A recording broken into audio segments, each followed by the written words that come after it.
Bien, habíamos quedado la semana, ¿ya se nos perdió la cuenta? Entonces retomé. Si ustedes sí ven, pero es que se ve como hay mucha luz, ¿no? Apagarla atrás.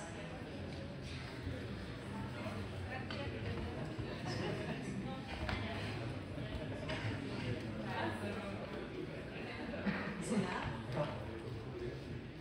A ver, ventilador, la luz.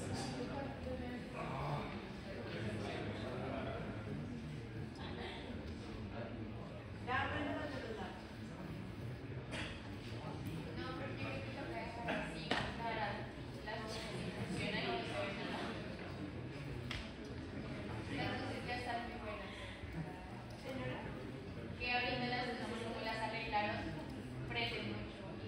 Y entonces, ¿qué vamos a hacer? ¿Y si ven ustedes ahí? Creo que como todos tienen pantalla, tienen luz incorporada. Bueno, listo. Entonces estaba diciendo, o vamos a recordar, la nefrona, ¿cierto? Como unidad funcional del riñón. Y dijimos que tenía dos porciones. Esta primera parte voy a ir así a todas, porque es tener una porción, un corpúsculo renal, que lo llamamos incluso porción glomerular porque contiene el glomérulo, y unas porciones tubulares que serían, aquí comenzamos con túbulo contorneado proximal, luego la porción recta del proximal, que sería la misma porción gruesa descendente de la asa de Henle, la porción delgada de la asa de Henle, la porción delgada de la ascendente de la asa de Henle. ¿Cierras, por favor? Cierra. Gracias. La porción gruesa ascendente del asa de Henle, que sería la misma porción recta del túbulo distal, y luego la porción contorneada del túbulo distal que conecta con el túbulo colector. ¿Listo? Ese túbulo colector va desde la corteza hacia la médula, lo mismo que hace la porción recta del túbulo proximal, mientras que la porción gruesa del túbulo distal, recta del túbulo distal o gruesa ascendente de la asa de Henle va de la médula hacia la corteza. ¿Qué es lo que va hacia arriba o hacia abajo? El flujo del líquido tubular contenido en esas porciones, ¿cierto? Bien, entonces así ustedes pueden recordar qué estructuras hay en corteza y qué estructuras hay en médula renal.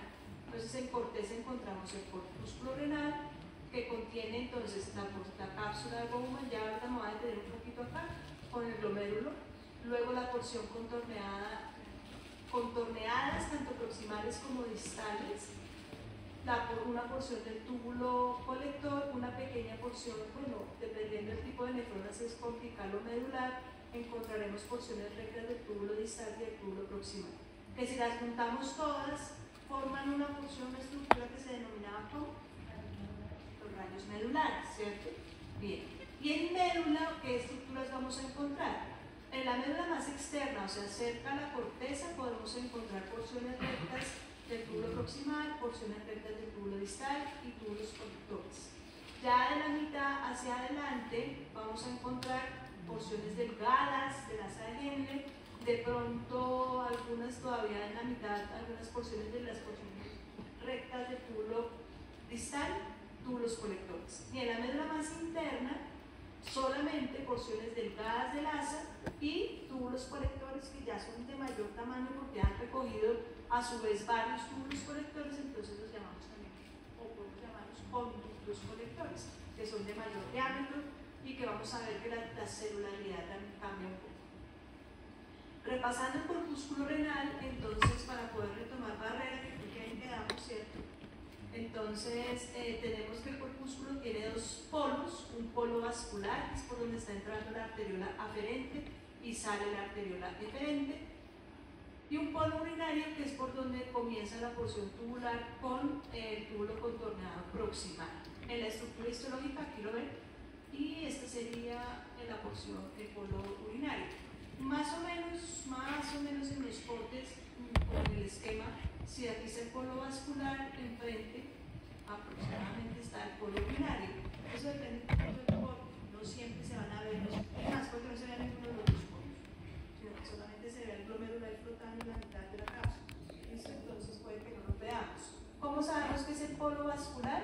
Porque miren ustedes cómo la cápsula, la hoja parietal de la cápsula, que aquí se devuelve para formar la hoja visceral y envolver todos los capilares glomerulares, se ve interrumpida precisamente por la entrada de los vasos. Entonces, el espacio que se crea entre la hoja parietal y la hoja visceral está interrumpido por la entrada y la salida de los vasos de la arteriola aferente y eferente, respectivamente, y por eso podemos identificar el polo vascular. Yo no veo aquí la arteriola entrando y la otra saliendo, pero veo que el espacio de la cápsula de Bowman aquí está interrumpido. ¿Listo? Entonces, por ahí sabemos que está interrumpido porque por ahí entra la arteriola aferente y sale la arteriola eferente. Y por eso sé que ese es el polo vascular. ¿Listo? El polo urinario realmente es más difícil ver que la salida, que coja el corte bien la salida del túbulo proximal. No es que no pase nunca, pero sí es menos frecuente ver ese corte. Entonces vemos ahí la salida del túbulo contornado proximal. En el polo vascular, acuérdense que encontramos lo que llamamos en conjunto el aparato juxtaglomerular, que está formado por las células de la mácula densa, acuérdense en el túbulo contornado distal, que son unas células que se ven más altas y pues, más apretaditas, ¿cierto? Más delgaditas, por eso forman una mácula y una, pues por la densidad celular, pues mácula densa. Acuérdense que esas células son quimioreceptores, van a sensar principalmente el cloro y el líquido tubular, sodio y cloro. Aquí tenemos entonces las arteriolas. Buenas noches. Aquí tenemos entonces la arteriola aferente, principalmente unas células legionocitos que están especializados en ser parareceptores, van a sensar la tensión de la pared del vaso, ¿cierto? Y en respuesta a la disminución de esa tensión van a secretar renina y se va a activar el eje renina-angiotensina-aldosterona. ¿Listo? Bien. Señor, en el caso de que no se ve claramente como lo que te hablabas del polo vascular, se sigue viendo como esa separación entre la cápsula. No entiendo la pregunta.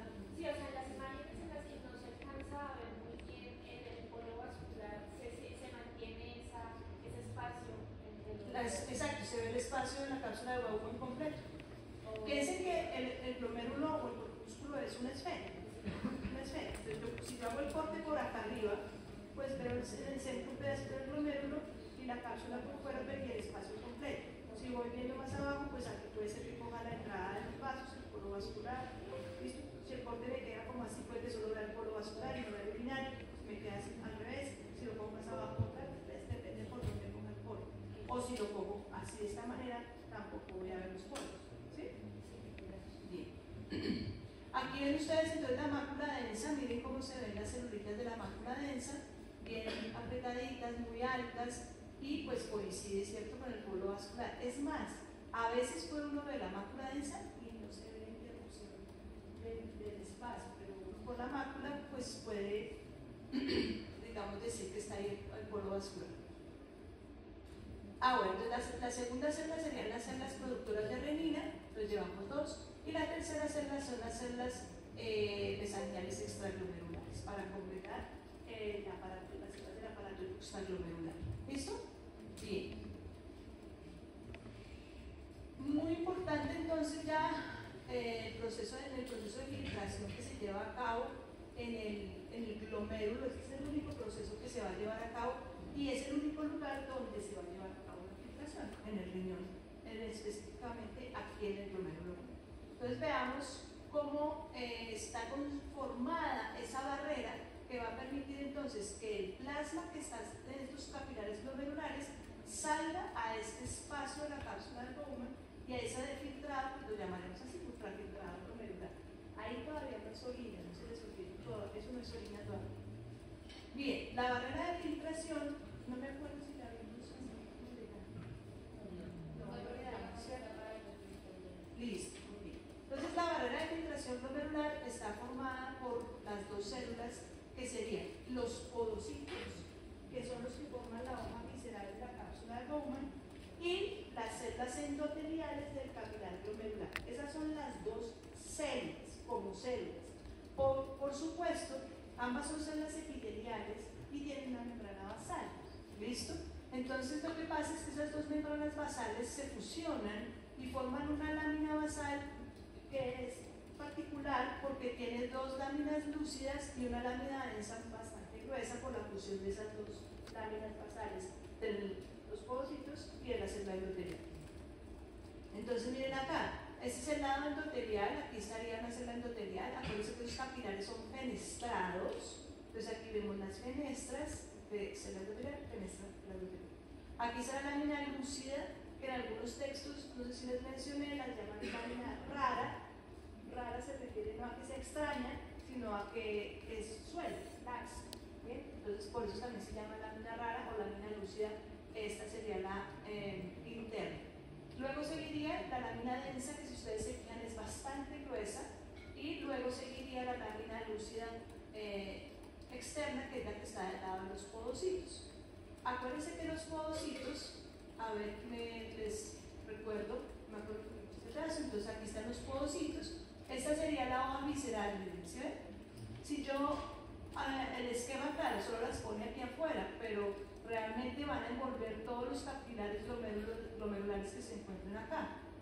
Este es el podocito, en una imagen muy bonita de microscopía electrónica de barrido que han coloreado, entonces nos permite ver el podocito, tiene un núcleo aplanado y tiene unas prolongaciones citoplasmáticas, las más pequeñas, algunos describen secundarias, primarias, secundarias y terciarias, pero el punto es que las más pequeñas van a estar en contacto directo con el capilar, como vemos acá, y como ustedes pueden ver aquí, abrazan completamente los capilares glomerulares, y esas estructuras se llaman pedicelios.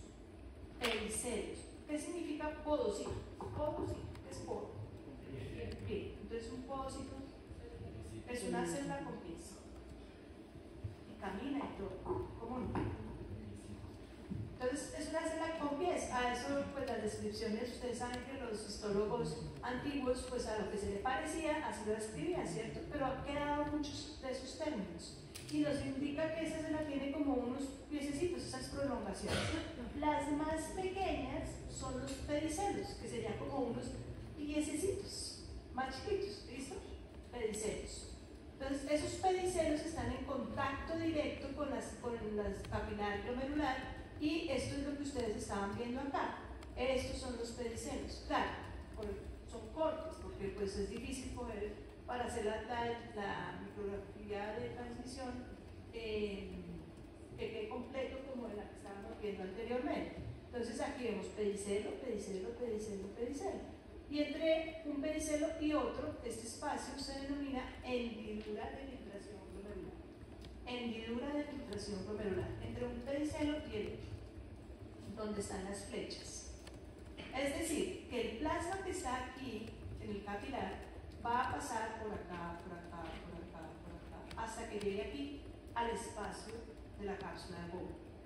¿Todo puede pasar? No. ¿Los eritrocitos pueden pasar? Claro que no, muy grandes, ¿cierto? Entonces realmente células nunca van a pasar, normalmente. Si está rota la barrera, pues normalmente no. Entonces realmente lo que se va a filtrar es el plasma, los componentes del plasma, ¿sí? Porque la parte celular nunca va a ser incluida en ese filtrado. Entonces lo que realmente va a filtrar son componentes del plasma. Esta barrera, ya les muestro, tiene unas cargas tanto en la superficie de los podocitos como en la superficie endotelial que son negativas, y que eso va a hacer que las estructuras o las sustancias más bien que tengan carga negativa pues van a tener más dificultad de pasar la barrera, ¿cierto? Las que tienen carga positiva pero que tienen un tamaño pequeño pueden pasar. Entonces por eso se filtra, eso es lo que significa un filtrado. Unas cosas pasan, otras no.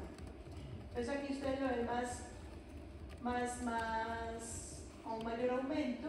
Aquí estaría el endotelio, las fenestras, nuestra lámina basal glomerular, y aquí estarían los pedicelios, aquí estaría la hendidura de filtración glomerular. Vamos a ver esa hendidura, porque aquí vemos un huequito, ¿cierto? Por ahí pasa todo. Aquí tiene un glucocálix, ¿listo? Que tiene cargas negativas, lo mismo que las células endoteliales, que hacen también a su vez pues que se dificulte el paso de las sustancias. Bien, ahí miren, ¿usted ve algo ahí? ¿Ven algo ahí? Que si ven algo ahí, estoy señalando. ¿No ven la lucecita roja? Ah, bueno.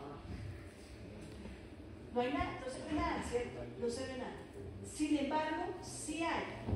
Y hay todo eso. Eso es un pedicelo, este es otro pedicelo. Miren, esa hendidura, pedicelo, pedicelo. ¿Listo?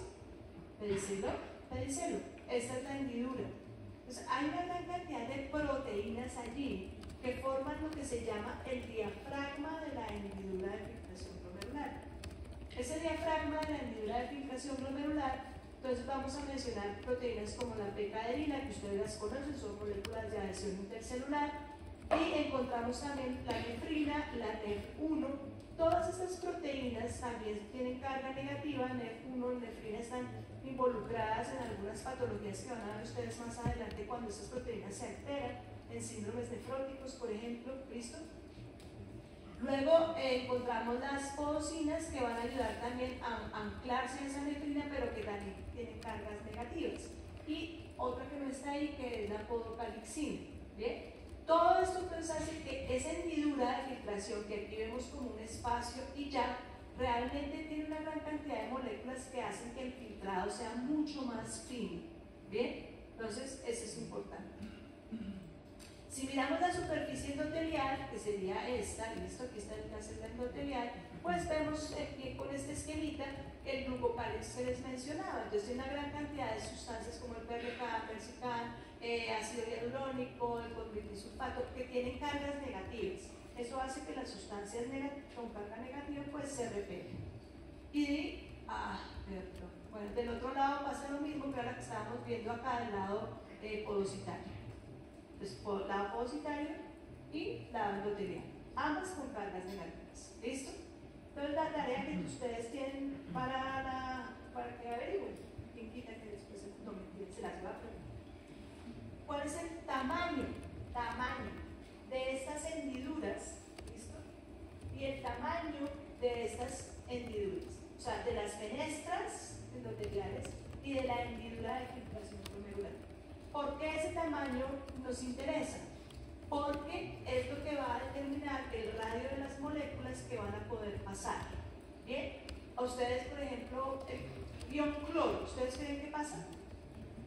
Pero si es negativo.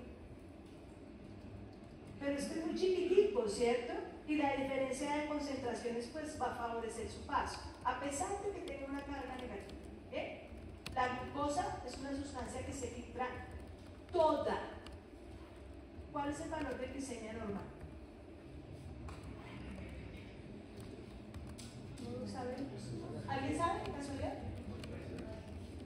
Un ranquito, más o menos, entre 70 y 100, 110, ¿listo? Ese rango en las unidades, gramos por decilitro, ¿listo? Miligramos por gramos, ¿seguro?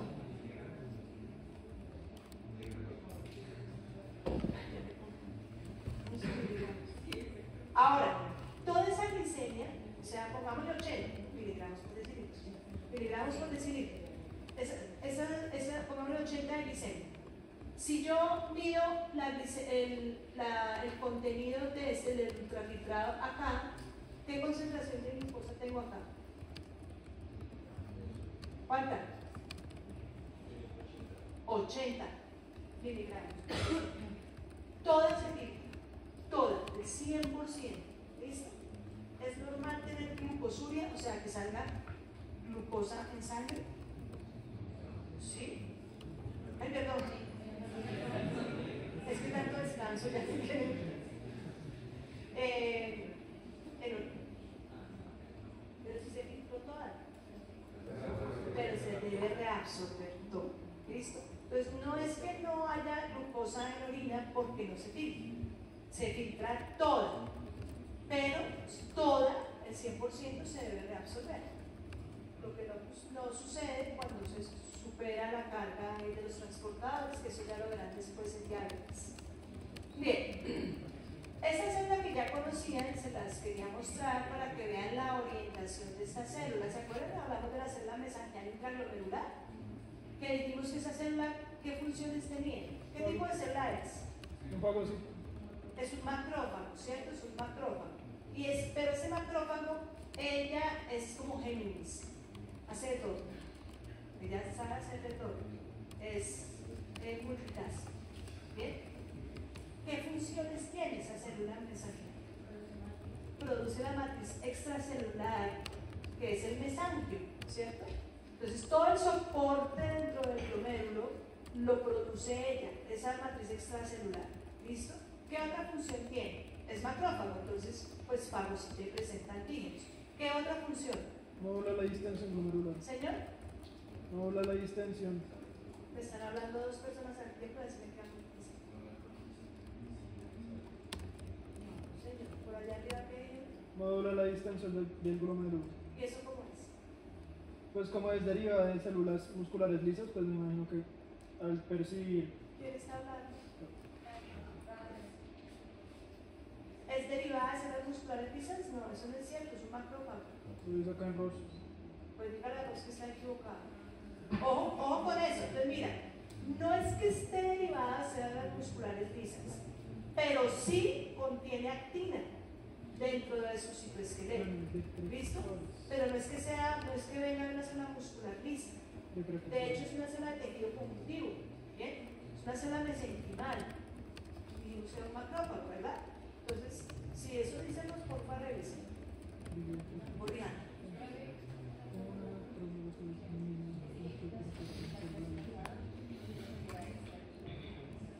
Es que hay dos. Claro, como parte del aparato extraglomerular, hay una célula mesangial extraglomerular. Ahorita estamos hablando de la que está dentro del glomérulo. Por eso hay que aclarar, célula mesangial intraglomerular. ¿Listo? Que es la que está cumpliendo todas esas funciones. Ahora, sí tiene filamentos de actina y por lo tanto tiene cierta capacidad contráctil. Eso sí, pero no es un derivado. ¿Bien? Muy bien. Esa célula, entonces, dijimos, creo, ya hemos dicho que tenía receptores para angiotensina 2 y al contraerse, pues ayuda a regular la tasa de filtración glomerular.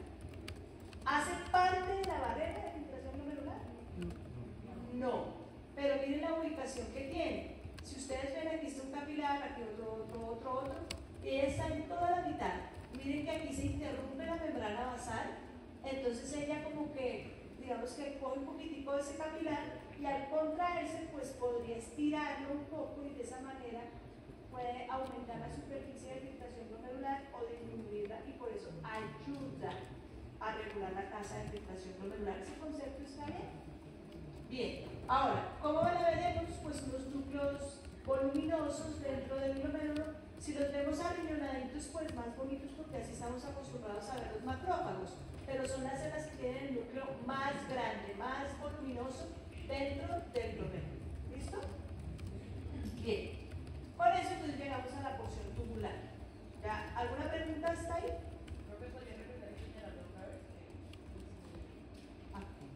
Esta está muy buena.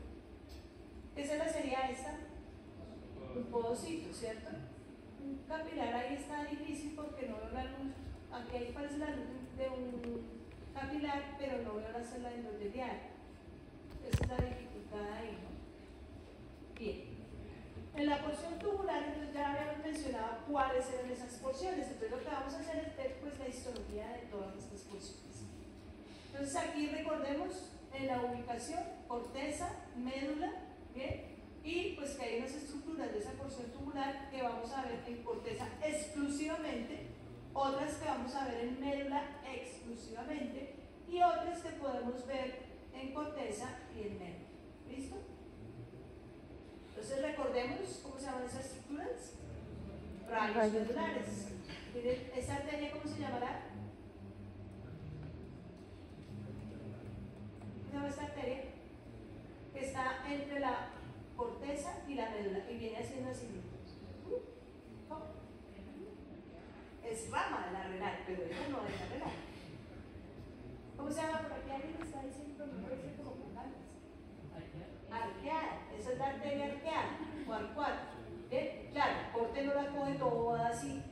y se ve en toda la unión córtico-medular, ya sabemos que por ahí va. Y si ve una vena, pues será la vena compañera que es la vena. Bien, en la corteza renal, entonces, los principales túbulos que vemos en la corteza, pues van a ser sobre todo los contorneados, que van a estar siempre cerca a los corpúsculos. Entonces, miren, aquí hay un corpúsculo, aquí hay otro corpúsculo. Y los túbulos que están cerca a los corpúsculos serán túbulos contorneados. Entonces, aquí tenemos dos túbulos, contorneado proximal y contorneado distal. ¿Cuáles son las características histológicas? ¿Quién me hace el favor de describir esa estructura? ¿Cómo es el epitelio? ¿Qué ve? ¿Qué nota? Descripción. Bien, dale.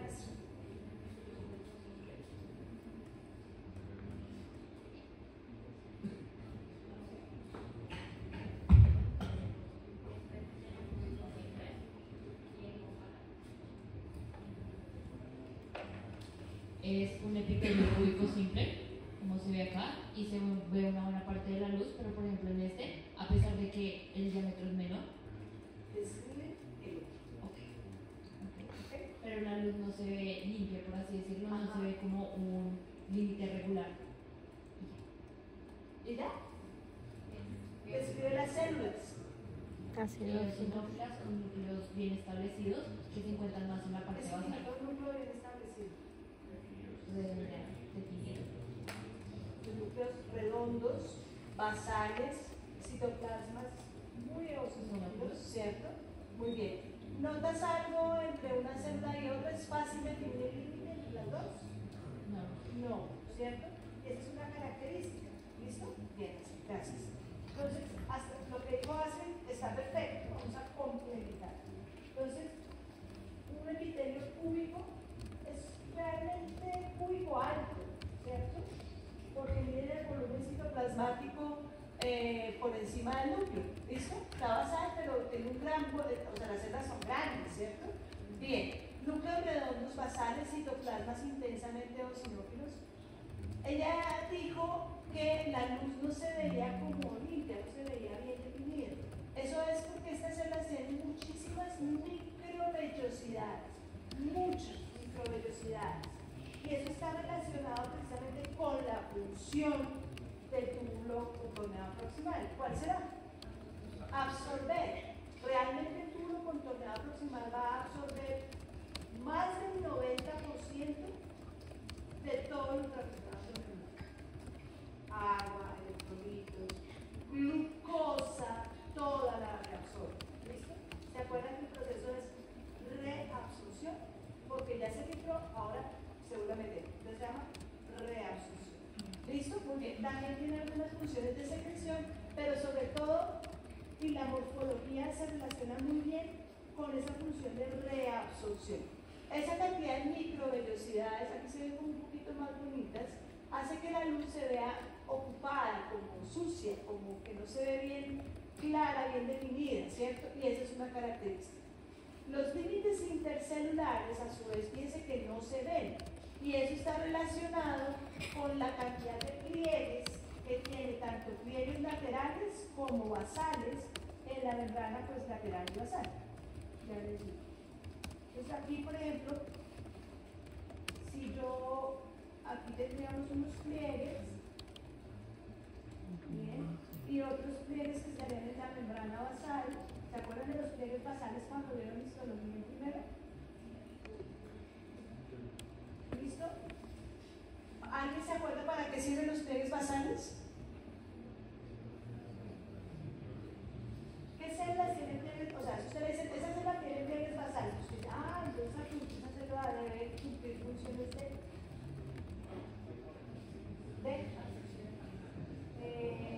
no.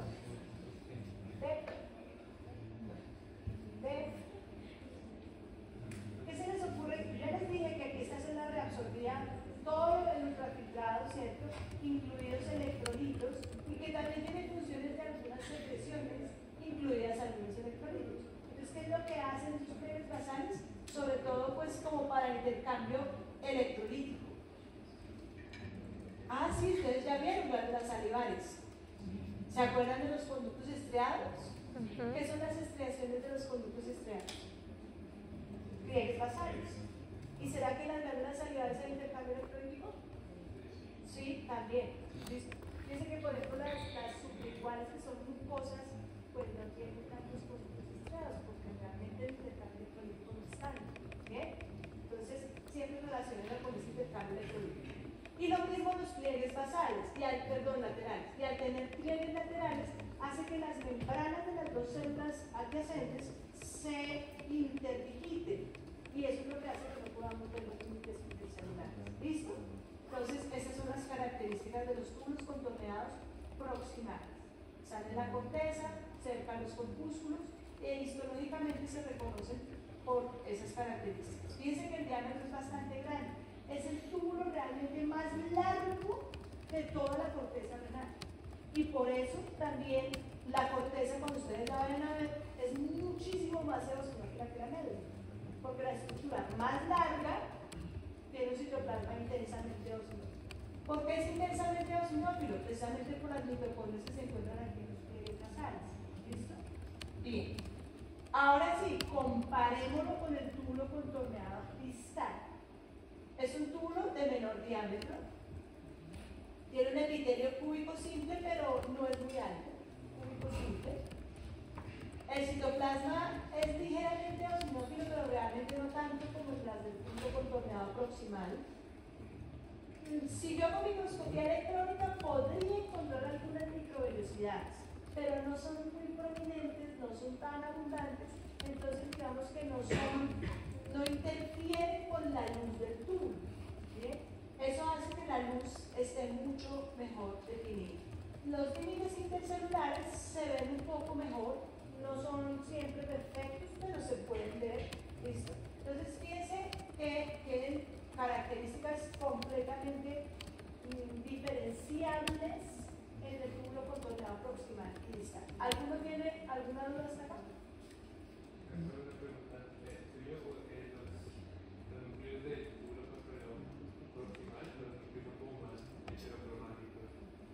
Realmente eso no siempre es una, digamos, en general son bastante heterocromáticos, pero pues si es un poquito heterocromático, no, digamos que no es una característica que se hace constantemente, casi siempre son más serios.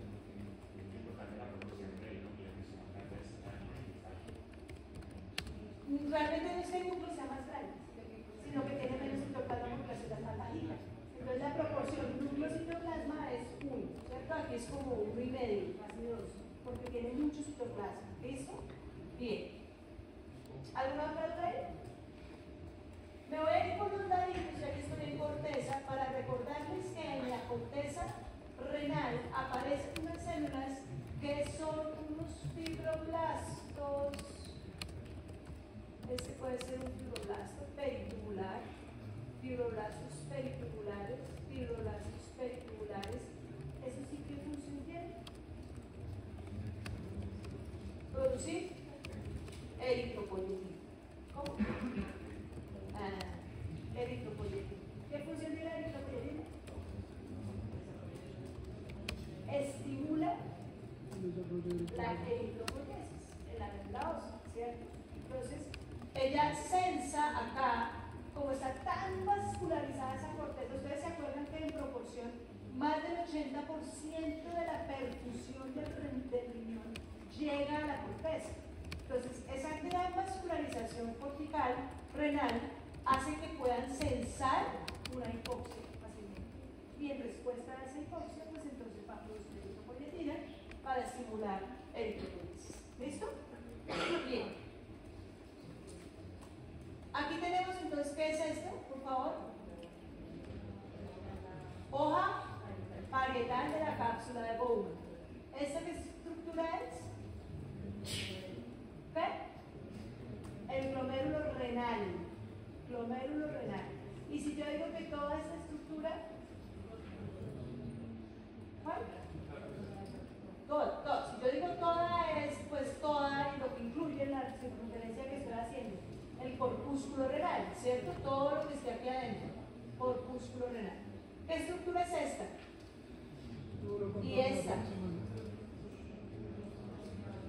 contorneado proximal. A ver, miren bien, como este, Túbulo incluso contorneado túbulos contorneados proximal. proximales, ¿cierto? Y Distal. túbulo contorneado distal, completo. Ponga distal y verá. Soldado advertido, muere advertido, porque así son ustedes. Profesora. Que no ponga eso, que ponga eso. Vale, tengo que ir a poner Profesor. por eso es que usted lea. Entonces, túbulos contorneados, Contorneado distal, proximal. túbulo contorneado distal. Y Proximal. túbulo contorneado Proximal. proximal. Miren, aquí se ve muy bonito cómo está contorneado, no siempre se ven los cortes así. Y los capilares que están aquí al lado, ¿cómo se llaman esos capilares? Peritubular. Capilares peritubulares. Muy bien. Las luces de los tubos contorneados proximales como más colapsadas. Sí, mira, ¿sí ves? Se ve fea. La luz del tubo contorneado se ve fea, como desordenada, como ocupada, como irregular, por la gran cantidad de microvellosidades. Miren acá, se ve. ¿Y esta celulita qué será que estoy señalando acá? ¿Qué célula es esta? Fibroblasto peritubular. Fibroblastos peritubulares de la corteza renal, función, Producen eritropoyetina. producen eritropoyetina. ¿Y esto qué sería? Realmente ahí no se ve tan bonito porque está muy grande, este se ve más bonito. Este se ve más bonito, capilares peritubulares. ¿Listo? Corteza. Perfecto. Entonces uno dice, por favor me presta, doctora, el señalador, gracias, sí, con mucho gusto.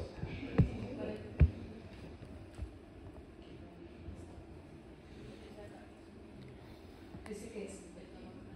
No.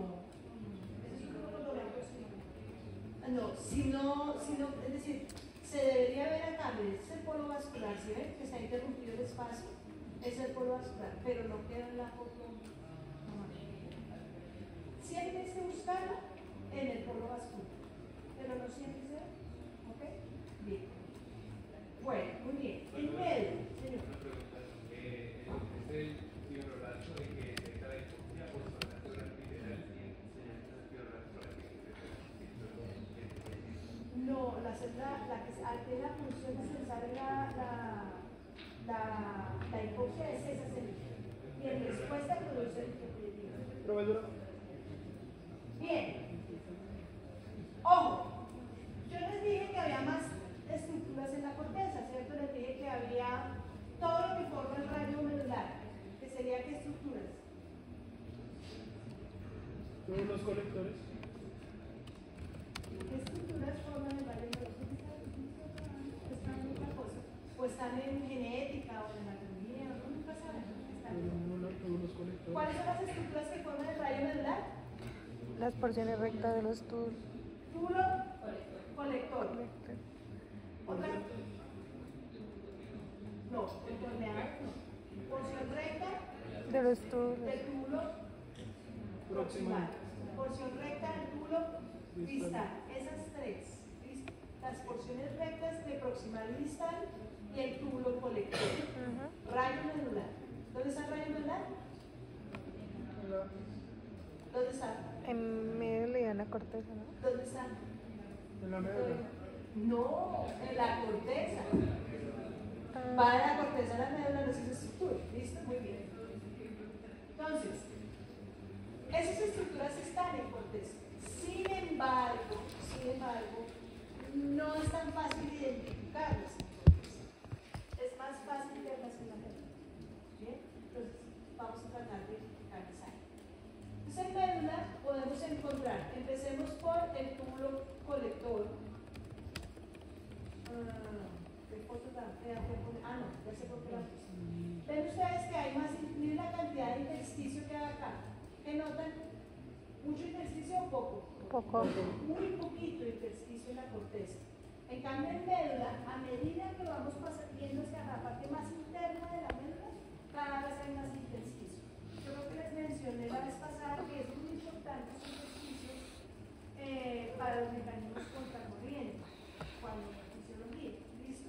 porque allí la osmolaridad de ese intersticio es bien importante en la fisiología renal. Entonces, a medida que vamos descendiendo hacia la papila renal, cada vez hay más intersticio. ¿Listo?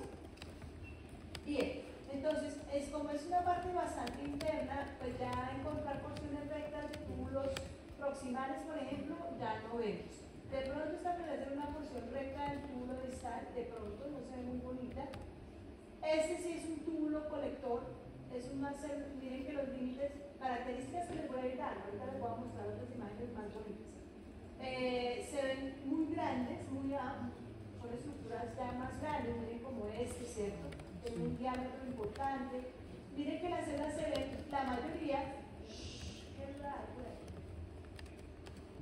la mayoría son muy paliduchas, ¿sí las ven? Incluso podríamos decir que son plumófonas, ¿cierto? O casi, muy pálidas. ¿Ven? Esa es una característica de las células del túbulo colector que ya vamos a ver. Pero además, miren qué epitelio tiene esta estructura. Plano simple. Esa es una porción delgada del asa de Henle. La porción delgada del asa de Henle tiene epitelio plano simple. ¿Listo? Entonces aquí tenemos una porción delgada del asa de Henle. Como les digo, ayúdense con el intersticio. Si hay mucho intersticio, ya no estamos muy cerquita a la unión corticomedular. Estamos más en la parte interna. ¿Y cómo sé que esto es médula? Además del intersticio, digamos que tuviera un poco menos de intersticio, ¿cómo sé que esto es médula? No hay glomérulos. Porque no hay corpúsculos, ¿cierto? Pues ya, listo, muy bien. Aquí están los rayos medulares, que ya dijimos que eran los rayos que se veían en corteza, perdón, los túbulos en corteza, que ya los mencionamos. Perdón. Y vamos a ver entonces que recordar la parte funcional que en estos túbulos, pues los procesos van a ser de reabsorción y secreción. ¿Qué estructura sería esta? Túbulo contorneado proximal. Túbulo contorneado proximal. ¿Y esta? Contorneado distal. Parece un distal, ¿cierto? ¿Y esta? Una porción delgada del asa. ¿Y esta? Un túbulo conector. Miren los límites intercelulares. Se ven perfectos, ¿cierto? Eso es parte de las características. Funcionalmente, ya habíamos hablado de todo el túbulo contorneado proximal. Miren acá estos bordes de estas imágenes son súper lindas porque miren ese borde, ese pico, es que es gigantesco. Entiende uno por qué ocupa la luz. Bien, mírenlo acá. Y aquí se ve microscopía electrónica, muy bonito también. Más imágenes, miren esos túbulos contorneados proximales, más, ya lo habíamos visto. ¿Esta región cómo la llamarían ustedes? Polo urinario. Polo urinario, ¿cierto? Es el polo urinario del corpúsculo renal. Vemos cómo viene el epitelio plano simple de la cápsula de la hoja parietal, se interrumpe y se abre entonces al túbulo contorneado proximal. ¿Esto qué será? Ultrafiltrado. Bien, el distal, pues como ya vimos, es más bajita, las células son más bajitas. Miren que pues realmente no es que se vean así como muchas microvellosidades en su superficie. Los límites están un poquito mejor definidos, de pronto hacia la base puede haber unos pliegues. Bien, mitocondrias, eso ya lo vimos. Los contorneados, proximal y distal. ¿Se les confunde? Muy bien. Ahora el túbulo colector. Entonces el túbulo colector tiene dos tipos de células. Dos tipos de células. ¿Listo? Les dije ahorita que cuando estamos hacia la parte interna de la médula, característicamente la mayoría de sus células son muy pálidas, muy claras, casi cromóforas. Esas células se llaman células principales. Y serían, por ejemplo, esta. Esas células principales en corteza son la mayoría, pero no son solo ellas. Cuando llegamos a la parte más interna de la médula, que es la papila renal, son las células principales. Eso significa que a medida que vamos descendiendo desde corteza hasta la papila, van aumentando estas células, hasta que finalmente son las células principales. ¿Qué función tienen? Esas células, a ver, ustedes que ya vieron el blueprint, ¿qué hormona cree que tiene receptor para qué hormona según esta función? La aldosterona. ¿Y y de hecho también para hormona tiroidea. ¿Listo? Entonces tiene receptor para aldosterona y si hay acción de la aldosterona, pues reabsorbe sodio y agua y secreta potasio. ¿Listo? Bien. Y las intercalares serían estas. ¿Por qué se llaman intercalares? Porque son intercaladas. Porque son intercalares de las principales. Son siempre la minoría, siempre hay menos intercalares. Y como les digo, ya al final no hay. Esas son las intercalares característicamente de su citoplasma salud. Es intensamente eosinófilo. Y estas células están más relacionadas con la regulación del pH. ¿Listo? Entonces ayudan a secretar bicarbonato o hidrogeniones dependiendo. Una cosa que les quiero aclarar acá. ¿Ustedes creen que de esa celulita, de ella sola, depende en su totalidad la regulación del pH sanguíneo? Entonces ellas no regulan el pH. Ellas ayudan a regular el pH. ¿Listo? Porque de ellas solas no depende la regulación del pH. Sin embargo, es una parte importante. Ellas participan en la regulación del pH, ayudan a la regulación del pH, pero ellas solas no lo hacen. Parece una minucia lo que estoy diciendo, pero es importante. ¿Listo? Que entiendan que es que ellas solitas no regulan el pH. Hay otras células, que se por todos los buffers, ¿cierto? La hemoglobina, la función respiratoria, etc. Entonces, claro, son muy importantes en la regulación del pH, pero no son ellas solas las que determinan la regulación del pH. ¿Queda claro ese comentario? Señor. Sí, esa regulación la toma bicarbonato del espacio intestinal y lo pasa a la... Dependiendo de las concentraciones de pH sanguíneo, ¿cierto? Ella tiene una enzima, ¿se acuerdan de la anhidrasa carbónica? Entonces acuérdense que esa reacción es reversible, ¿cierto? Entonces, dependiendo del pH sanguíneo, pues va a eliminar bicarbonato o a eliminar hidrogenados. ¿Listo? Muy bien. Esto es más o menos la celda principal para, pues, para mostrarles la interacción, digamos, del reabsorbe de sodio, secreta potasio, y aquí estaría la celda intercalada con la anhidrasa carbónica, entonces secreta hidrogeniones, reabsorbe bicarbonato, o al revés. ¿Listo? Dependiendo de la necesidad.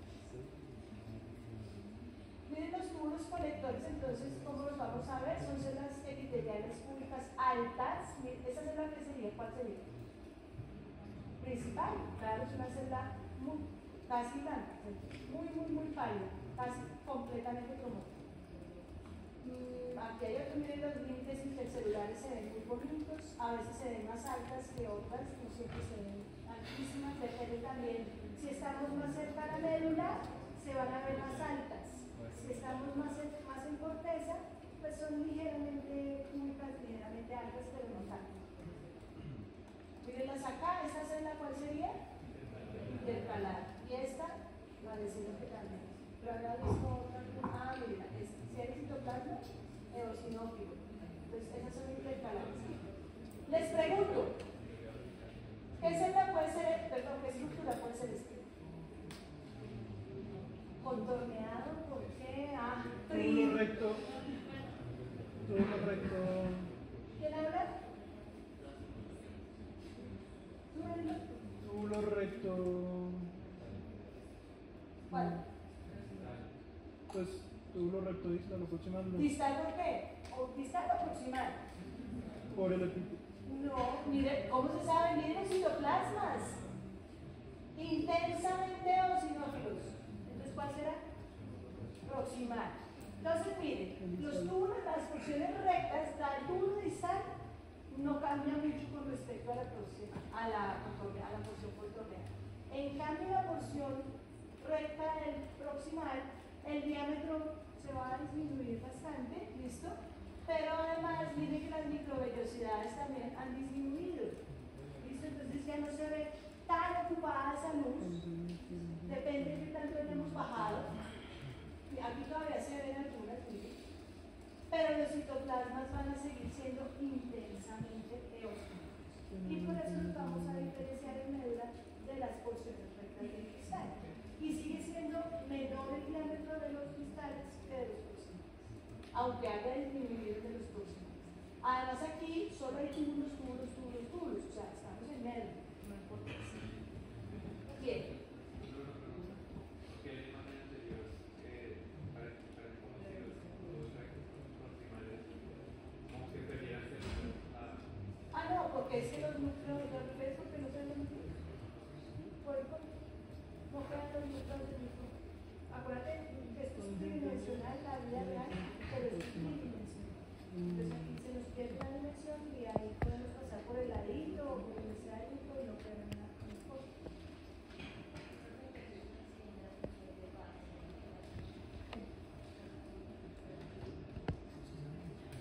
Son las mismas porciones gruesas descendentes de la sangre. Aquí un corte longitudinal de un túbulo colector. Esta foto me gusta mucho. Es probable que sea en un ganglio medular, es probable porque no hay mucho intersticio, ¿cierto? Se ve aquí una porción recta de qué túbulo. Contorno recto proximal. Proximal. Porción recta del túbulo proximal. Miren lo lindas que se ven, que además en corteza hay unas celdas intercalares o intercaladas, mírenlas. Y se ve una característica que no siempre se ve, pero ayuda cuando se ve, y es que miren la superficie apical de las células. Si ven, esta es recta, esta es como globosita. A veces se ven así las de los túbulos colectores y eso ayuda cuando se ve. Pues cuando no se ve, hay otros que ya escribimos. Pero aquí se ve no tanto, pero se ve poquito. ¿Bien? Los límites intercelulares bien definidos, celdas epiteliales públicas altas, aquí en corte transversal, aquí en corte longitudinal. Y se ven muchísimas las intercalares. Esto es cortical porque hay muchas intercalares para hacer la porción delgada del asa. Epitelio, plano-sim. Epitelio plano-sim. Miren que aquí hay muy poco intersticio, estamos como hacia la mitad de la médula probablemente. ¿Túbulo este cuál sería? Contorno proximal. ¿Cuál? No sé. ¿Este? ¿En médula? Colector, túbulo proximal. Ojo, contorneados solo están. Es el colector. ¿Dónde están los túbulos contorneados?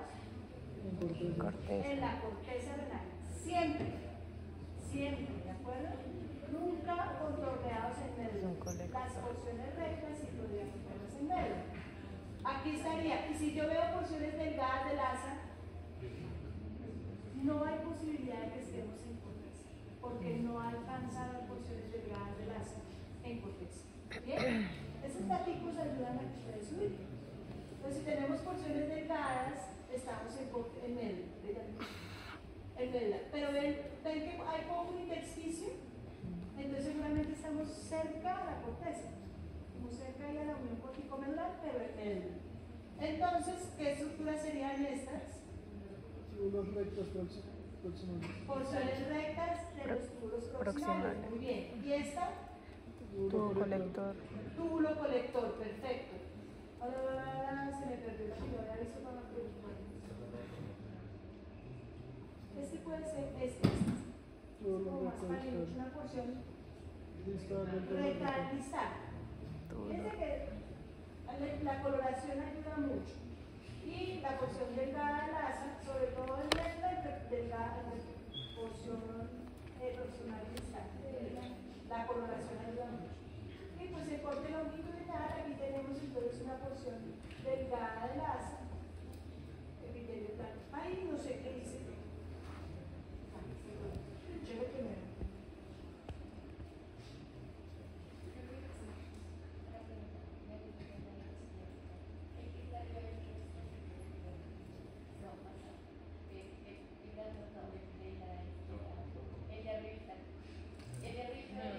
¿Colector?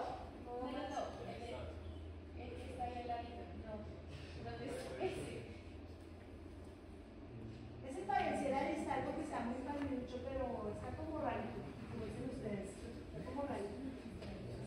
Sí, no es el mejor ejemplo. El ideal. Bien, aquí llegamos ya a la parte más interna. Miren cómo se llama esta estructura. papila renal. Esa es la papila renal. Y si esta es la papila renal, ¿cómo se llama esta estructura? Cáliz menor. El cáliz menor. Muy bien. Entonces miren que aquí hay mucho intersticio, mucha celularidad, muchos capilares. ¿Cómo se llaman los capilares que están por acá en el medio? Capilares de la base recta. Y esos conductos colectores, que algunos los siguen llamando túbulos colectores, a mí me gusta hacer la diferenciación, no es obligatorio, está bien túbulo colector, pero para que si la encuentran conducto, entiendan. Esos conductos colectores que tanto tienen el epónimo de conductos de Bellini, tienen, miren, las zonas epiteliales son supremamente altas y todas son principales. Todas son principales. Aquí ya no hice las intercaladas. ¿Listo? Y por supuesto, porciones delgadas del asa angélica. ¿Bien? Y ya. Este sería, pues, digamos, ya aquí estaría ya llegando a la porción, se me olvidó, a la vía urinaria. Aquí está llegando.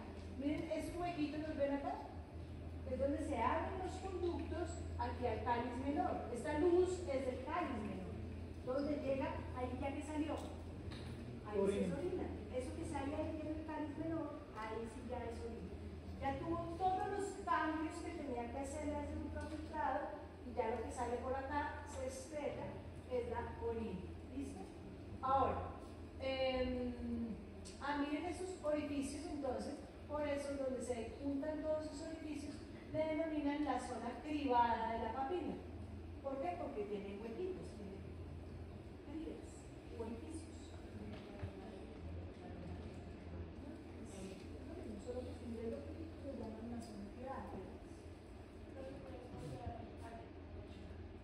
Y este es un acercamiento de un túbulo colector o conducto colector en la médula interna, donde se ven esas células principales súper altas, todas son, ahí es un corazoncito.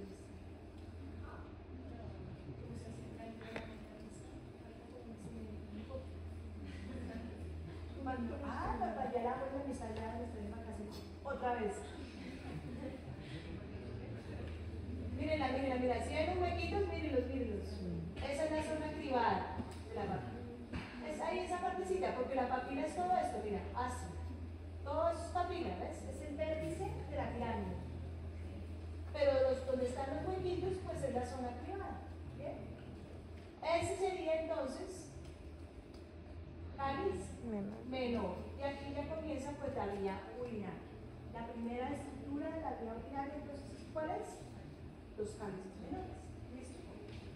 Tienen todos, desde el cáliz menor hasta parcialmente la uretra, revestimiento por epitelio de transición o urotelio, que es un epitelio púbico simple, perdón, púbico estratificado.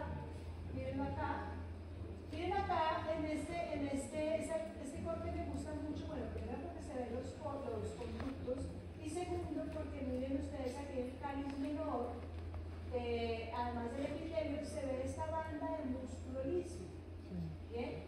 Tiene una capita delgadita de músculo liso pues que ayuda a que se pueda contraer para evacuar la orina hacia los cálices mayores. Y lo mismo en los cálices mayores hacia la parte renal y lo mismo con el alveolo. Esta grasa, acuérdense que estamos en qué estructura, en qué región del riñón, en el seno renal. Entonces, esa grasita es la que está en el seno renal. Bien, entonces este es un corte de un lóbulo completo del riñón. Aquí estaría la papila renal, ese sería el cáliz menor. Entonces, ¿esta luz de quién es? ¿De la papila o del cáliz? Del cáliz menor. Miren el epitelio púbico estratificado, lo mismo las celulitas en sombrilla que ya las vamos a ver. Otro corazón. Bien, sigamos entonces nuestras vías urinarias. Ya aquí no hay procesos, obviamente, de filtración, ni de reabsorción, ni de secreción. Lo único que va a hacer es conducir la orina hacia el exterior, almacenarla ¿en dónde? En la vejiga, solo en la vejiga. Y luego a través de la uretra, la misión. ¿Listo? Bien. Toda la vía, como les digo, tiene este epitelio, que es un epitelio morfológicamente, es un epitelio púbico estratificado. varias capas. Sé que algunos textos dicen pseudoestratificado, pero hay microscopía electrónica que muestra claramente que hay una célula sobre la otra, o sea, realmente capas. ¿Bien? Y la capa más apical pues son células epiteliales cúbicas que frecuentemente están binucleadas. Frecuentemente, no es ninguna patología ver células binucleadas, podemos encontrar. Esa superficie apical que es típica del epitelio de transición, que son las células en sombrilla, esa superficie así globosita, bien. Aquí están el mismo epitelio. Entonces esa sería la mucosa, digamos, bueno, si estamos hablando del uréter, la mucosa ureteral, si estamos hablando de vejiga, que no creo que sea vejiga porque está muy bajito, listo. La vejiga cuál es el cambio, pues tiene más capas de células, ¿cierto? Entonces sería la mucosa. Esta estructura, uréter, miren el uréter. Aquí está haciendo un paseíto, pero veamos entonces ahora sí. Miren la vejiga. Estos se llaman pliegues vesicales, son pliegues de la mucosa vesical. ¿Listo? Y esos pliegues de la mucosa vesical ayudan, si la vejiga está desocupada, pues el epitelio se pliega, la mucosa se pliega, el pliegue vesical. Si la vejiga se va llenando, entonces esos pliegues se van distendiendo. Pero además, perdón que me adelante acá, además, el epitelio también se va a distender, las células epiteliales también se van a distender. Y lo hacen gracias a estas placas apicales que tienen en la superficie apical de las células más apicales del epitelio. ¿Listo? Aquí hay una proteína que se llama la... ya estoy cansada. Es que yo no he tenido vacaciones. No, ¿qué ha hecho? ¿Descansar? No. ¿Estudiaron algo? ¿Cómo les fue en el examen? ¿Vale? Bien. La semana que viene se quedó.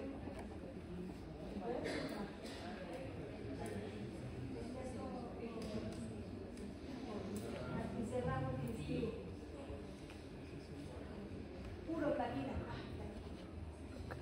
Placas apicales, uroplatina. Ya lo olvidamos. Esas proteínas entonces, continúo, ¿listo? Reanudamos. Esas placas, miren, es como hagan de cuenta. Digamos que la célula epitelial está acá, ¿listo? Y esta es la membrana apical. Esta es la membrana apical, esta es la superficie apical. Bien, fíjense que ustedes ven acá, que se me hizo señalar, como cerradito, ¿cierto? Como unas vesículas, pero esto conecta con la superficie. Y cuando se necesita que se distiendan, ellas hacen así. ¿Okay? Como una bisagra. No es una bisagra, la de las puertas, cerradita, abierta. Eso hacen las placas apicales. Y de esa manera la superficie celular se extiende. Y eso en consecuencia, piensen ustedes, todas esas células del epitelio de la vejiga haciendo eso, entonces ¿qué consecuencia tendrá? Ay, perdón. Aumenta la capacidad, se distiende más la vejiga. Sí, por eso cuando uno está así como que se le dice, uy, se me aplanó el epitelio.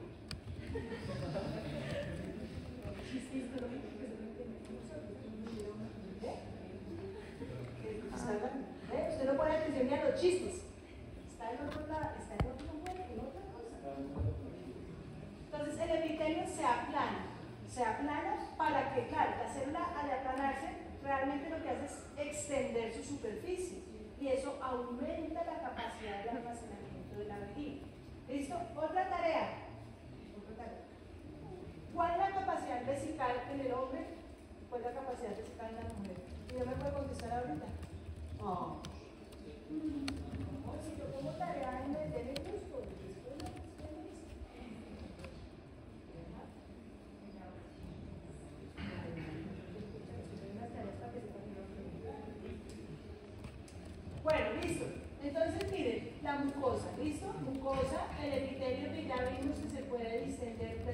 placas apicales que tenemos acá, ¿listo?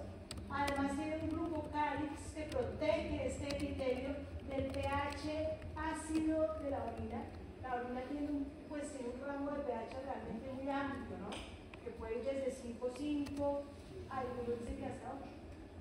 Que depende pues, de la composición, de la necesidad, etc. Pero puede ser ácido y ese grupo cálix pues la protege. ¿Listo? Bien, las otras capas entonces sería la muscular, fíjense que es una muscular grandísima y ahí le echamos mano. ¿Cómo es la organización de las túnicas musculares en el tubo digestivo? De la muscular externa, La circular interna y la nuclear externa.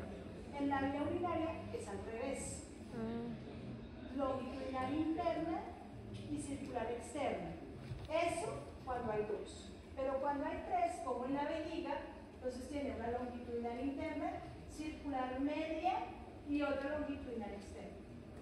¿Listo? Tiene tres capas la vejiga. Ese músculo de la vejiga, lo que ustedes van a ver después de una anatomía que se llama el detrusor, el músculo detrusor de la vejiga. Ese músculo, oiga, todas estas.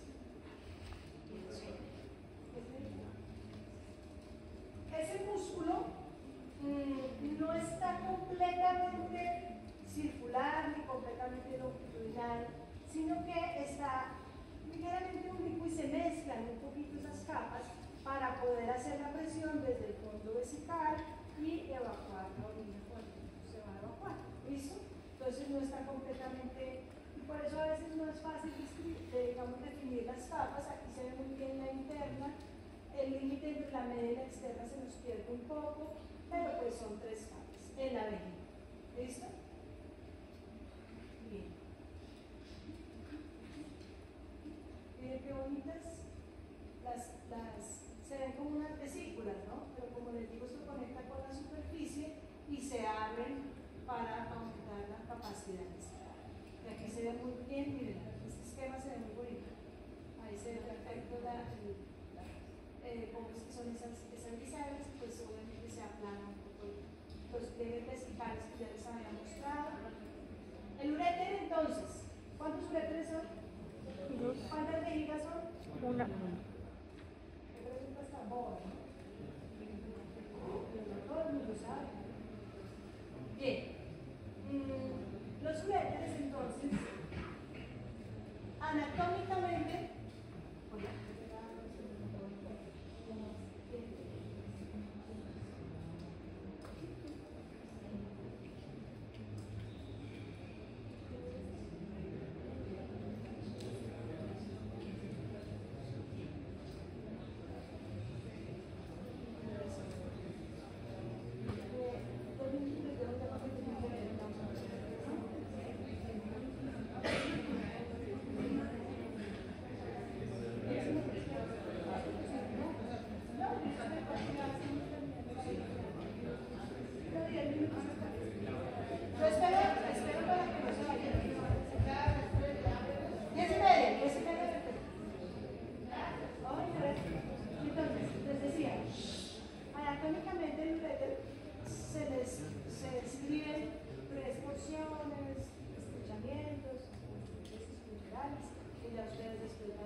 en la clínica, etc. Bien. Entonces sería, ¿cómo llamaríamos? Un tercio proximal, medio y distal, ¿cierto? Como en todo, sobre todo si va de arriba para abajo.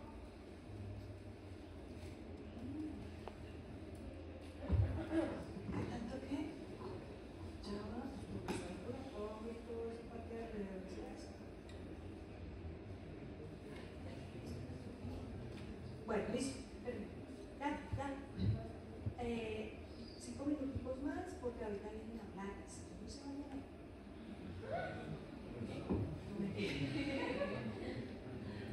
no, viene un profesor que se va a lanzar de candidato a la decanatura, entonces quiere hablar con nosotros. Bueno, ya, pero concentrémonos. ¿Por qué traigo a colación los tercios del uréter? Porque histológicamente también tienen cambios. Entonces, el epitelio igual, ¿cierto? ustedes comprenderán que como es una estructura tubular tan pequeñita, el músculo hace que se pliegue. ¿Se acuerdan del apéndice? ¿Se cae? Lo mismo, el músculo hace que la mucosa se pliegue, entonces se ve así estrelladito. ¿Será que confunden? Y les voy a poner esa. Les voy a poner un apéndice en el examen de renal. ¿Ya están en capacidad de diferenciar? ¿No tiene que? Si ustedes ven la mucosa, ¿será que la confunden? O sea, gracias. Sería el colon. Porque eso es un epitelio cúbico estratificado, ¿cierto? Un epitelio de transición. ¿Tiene glándulas? No. ¿Cómo es el epitelio del apéndice? La mucosa, bueno, la mucosa del apéndice. Señor. Tiene epitelio cilíndrico simple con células caliciformes a la larga, ¿no? Muchísimas. Unas glándulas tubulares simples con ese mismo epitelio, ¿cierto? O sea, es igual al epitelio del colon. Es igual a la mucosa del colon. Y en la lámina propia, ¿qué tiene? Una gran cantidad de nódulos linfoides, ¿cierto? Muchísimos. O sea, es una mezcla entre colon e hígado, ¿cierto? La mucosa está en el colon, pero tiene los nódulos linfoides del hígado. Y tiene la luz estrellada. Eso es el apéndice, se cae. ¿Será que se confunde? No. Acabo de decidirlo. Les voy a hacer un examen final. De todo. Ay.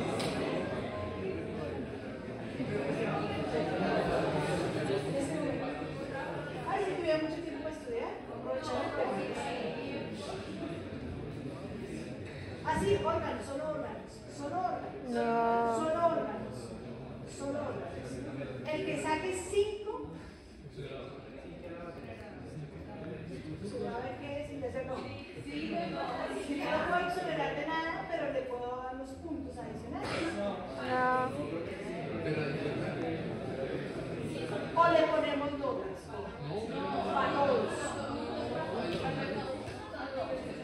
Puntos para el que saque 5 más. Solo órganos. Así. Purete, el último día. Purete, entonces usted dice, órgano, purete. Le pongo aquí, órgano, vejiga. Le pongo, bueno, tengo acá los demás. Hígado, colon, pulmón, cerebro, corazón, todo. Cualquier cosa. Yo hacía eso en la semana, no sé por qué yo no lo hago.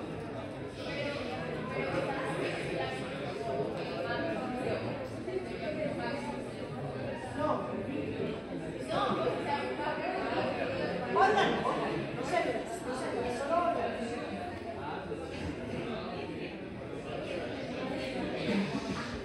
Ay, ustedes son fríos, no confío en ustedes.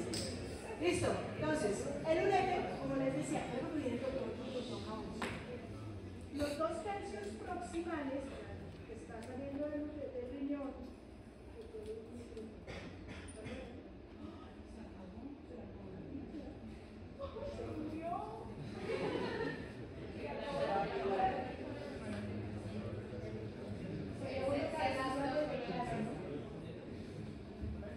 Entonces, los 2 tercios, ¿cómo les digo que ya tenemos que terminar? Los 2 tercios proximales tienen solo 2 capas de músculo. ¿No se oye? ¿Aló? Se me va a comer el micrófono. Los 2 tercios proximales solo tienen 2 capas de músculo. ¿Cómo? ¿Cuál es la distribución? Longitudinal interna, circular media, externa. El tercio inferior, que es el que va a llegar a la vejiga, pues ya no tengo una imagen, una esquelita de disección, sí, aquí atrás está, pero siempre lo pongo con ese marino, acá. Entonces, ese tercio inferior, que es el que va a llegar aquí a insertarse en la vejiga, tiene las mismas 3 capas de músculo que la vejiga. Entonces tiene una capa circular interna, una longitudinal interna, circular media y longitudinal externo. ¿Listo? Y es la porción que se va a insertar en la vejiga, el ureter fecal. ¿Listo? Esta zona que ustedes ven acá en la vejiga, dentro de la vejiga, que la verán en anatomía, se llama el trígono vesical. ¿Trígono de qué número viene? Muy bien. Dos ureteres, los orificios de los dos ureteres viene la uretra. El trígono vesical. El músculo, pues ya dijimos que es el músculo defusor de la vejiga. Listo, nos falta la uretra.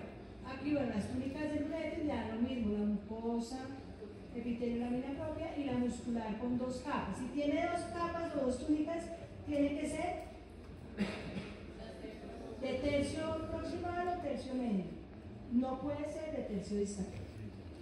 Y en la uretra la vemos con masculino, ¿listo? Hay unas granulitas, que son las glándulas periuretrales, que en el aparato reproductor masculino las llaman glándulas del Littré, que sirven para lubricar el epitelio con el paso de la orina, tanto en femenino como en masculino. En la uretra femenina, los cambios de epitelio, la uretra femenina es mucho más corta que la uretra masculina, por supuesto. Entonces los cambios de epitelio, desde que salen de la vejiga, que viene de epitelio de transición, va a terminar finalmente para continuarse con el epitelio de la región perineal, ¿cierto? Entonces va a ir cambiando de manera transicional a un epitelio cilíndrico simple, luego plano estratificado no queratinizado para continuarse pues, con la piel del perineo. Entonces, como es tan corta, es difícil ver esos cambios, realmente es difícil. Y incluso algunos los describen como epitelios a parches, como en parches, porque son muy, digamos, cambios muy progresivos, pero muy pequeños de cada uno. ¿Listo? Entonces, algunos describen es como de parches. Entonces, no es tan fácil ver esos cambios. En cambio, en la uretra masculina sí vamos a ver esos cambios en la uretra prostática, la uretra membranosa y la uretra peneal. Pues las vemos en masculino. ¿Listo? Bien. ¿Preguntas, dudas, aclaraciones?